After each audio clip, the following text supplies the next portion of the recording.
Okay, so the title of this particular video is a little bit strange, but basically it is, aren't you tired yet of the Jews are mixed deception?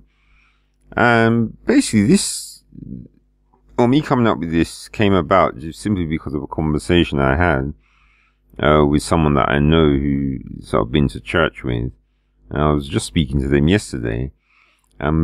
Essentially what they were doing was repeating the same thing that you hear lots of people repeating so over and over again, and it's to do with the people who are in the land of Israel at the moment. And what they'll say, and I don't know who it is that's convinced them of this, and that is that the people there are mixed. So what you'll find, and this is a very consistent thing, which you'll find from the top to the bottom in the modern Christian organization, is that they'll always say that the Jews became mixed, and that it's the mixed ones that ended up back in the land of Israel. Now, here's the problem with that, is why is it that these Jews, all of them have got pale faces and like light brown hair, and so somehow the Jews who we know had black hair according to the Bible, suddenly all of them have suddenly changed to having like brown hair, and and this is not even the majority, all of them. So anyone who had dark skin basically died off, and it's only the ones with the pale faces and the light hair, they're the only ones who exist as Jews now. So all the ones with black hair, they've just completely died out 100%. So I said to him that, well, if that's the case, that they're mixed, which, I keep hearing that lame excuse all the time. When you go to South Africa, why is it that when the Europeans invaded there, why didn't the sort of native people who were there get all mixed as well? Like, you go down in Soweto, look at any pictures of Soweto, and all you see is just dark faces. Yeah, you might see the odd light one if you look hard enough. So basically the mixing is like, hardly there. And then, of course, if you go to the other question I asked him was, well, look at Pele. Or in Brazil, you've got the sort of lighter skinned people with straight hair. And so then I asked him, so why hasn't Pele got straight hair then, if this mixed business is the truth? And so when you look at Pele, his hair is just basically springy, his face is dark. I don't see any mix in him. Maybe he does have some mixing in his sort of, bloodline somewhere. But the point is, the hair's still the same and his face is still dark. So how on earth could Jews have mixed, so that all the black hair is gone mostly, and the faces all become pale? And so, basically he just, when I was mentioned those reasonings, he of course just didn't accept what I was saying, simply because there was something in his brain which, has convinced him that he must believe what his European masters have told him. I don't know why, but he just seems convinced he has to go by, whatever they say. And if I, as someone who's like him, says something, he seems to just it's not as easy for someone who's of his own people to convince him, of what we're saying. But when the European masters say something, he seems to jump immediately and believe what they say. But basically, when you look into the history, you look at what happened in 70 AD, I just had a brief look at it, and what they said is that when the Jerusalem was sieged in 70 AD, it was actually the Roman armies from Syria. So there was a garrison in Syria. So obviously, first thing I'll do is, if you read what Jesus said about what people should do when that time happened. And so this is from Luke 21 verse 20 to 22, which says, "And when ye shall see Jerusalem compassed with armies, then know that the desolation thereof is nigh. And let them which are in Judea flee to the mountains, and let them which are in the midst of it depart out. And let not them that are in the countries enter thereinto.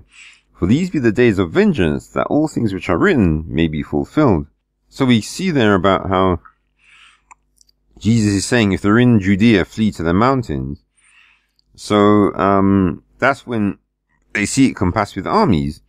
So of course, when garrison came down from Syria and compassed Jerusalem about, if the armies are marching from Syria, then if you're going to flee from Jerusalem, you're not going to go north, because then you're going towards the garrison, which seemed kind of pointless considering a bunch of people are coming from the north to kill you. So no one in their right mind would ever run north towards the killers. Now, of course, the other place you'll see mentioned is that they'll try and desperately say, oh, they went to the Mediterranean. So basically, you go to the Mediterranean coast, you've got no boats, and you're stuck on the coast. So where are you going to go next? Because if you've got like 1,000 people, you're not going to get like, enough boats to ship them out within like a day before the army arrives. And, I think apparently the Roman armies did have a place somewhere in the coast as well, from what I was reading in one of the histories.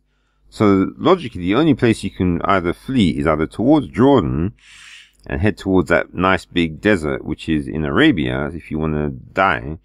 Or, of course, the final place you can run to is to go down south towards Egypt and Sinai. And now some might say, oh, there's a wilderness in Sinai, but, well, the Red Sea is a sea, so that's water. And usually wherever there's a sea, you always get some reasonably good vegetation nearby it.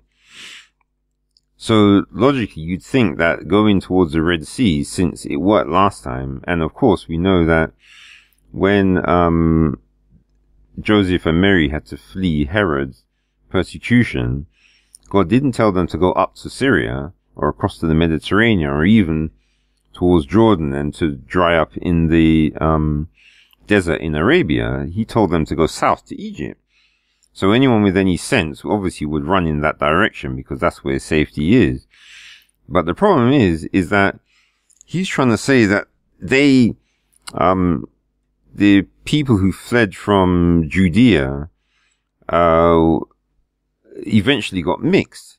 But the thing is that if obviously the ones who fled from Judea, if the ones that went south, if they had light skins, then what you'd find is there'd be,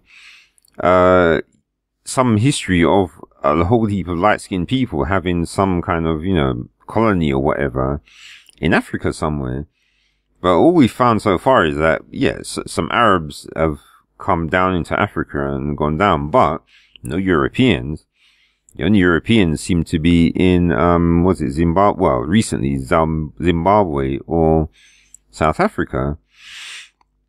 So what that would then mean is that all of the people from Judea who escaped and went in that direction, you'd have to just say they all died, and basically no Jew made it out south, and all Jews went north, and all of them became pale, and then came back pale going into Israel.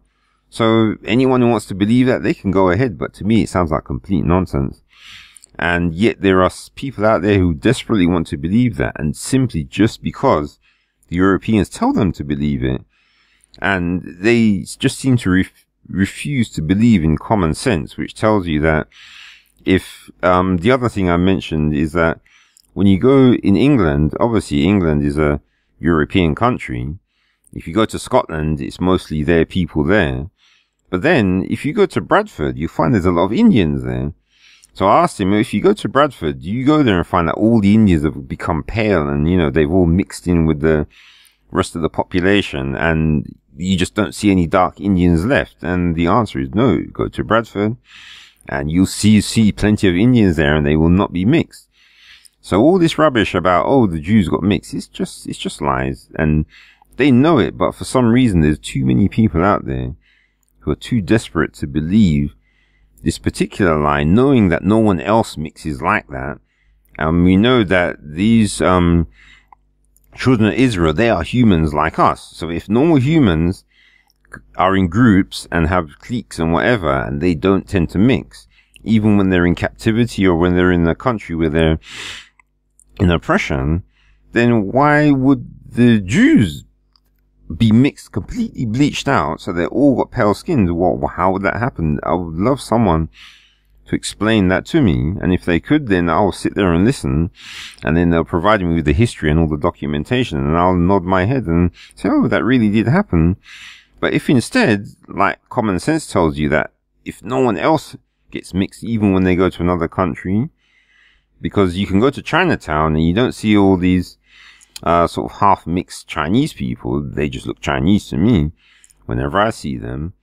And so all I can really say is that when the Israelites got booted out of the land of Israel, they went to wherever they did and they just didn't get mixed. It's as simple as that. Some of them did, but they didn't get bleached out. And that people just have to admit that that is the case and get used to the fact that the Israelites are out there, and according to the Bible, God will be restoring to the land, and all we can do is look forward to that day.